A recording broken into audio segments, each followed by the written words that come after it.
Amina. Kabisa. Sasa ningekubali tu kuingia kwenye hiyo issue ya kusema ukikubali nikakupa kibali, halafu chague mkoa wa kwenda kufungua huduma, halafu mimi nakupa mbinu ya kujaza watu haraka. Leo mwaka wa 3, singekuwa na gari mwanangu? Amina. Ningekuwa naendesha namna hii. Amina. Halafu napiga na kakiyoyozi ka mkono naweka hivi, si ndio? Paka raha, si ndio? Haleluya. Lakini nakwambia mwambie jirani yako uwe makini. Uwe makini. Watoto wako wasianze kupotea. Pasipo kujua wanapotelea wapi? Kwa sababu ya hizi imani. Pigie Bwana Yesu makofi na vigelegele.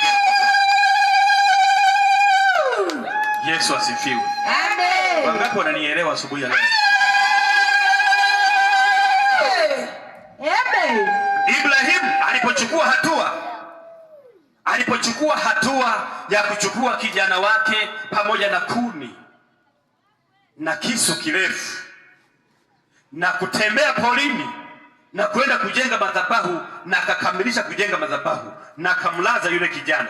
Alipomlaza yule kijana, akasikia sauti inasema, sasa nimeelewa, unaniamini mimi. Sasa muache mwanao, angalia kushoto kwako kuna kondoo.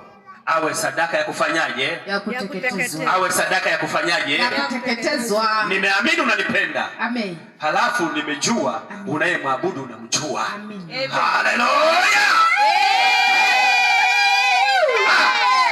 Yaani mpaka raha, si ndio? Amina. Yaani unayekuwa unamwabudu unamjua. Amen.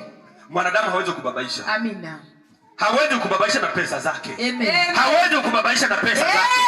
Hawezi kubabaisha na magari aliyo nayo. Hawezi kubabaisha na viwanda alivyo navyo. Amina.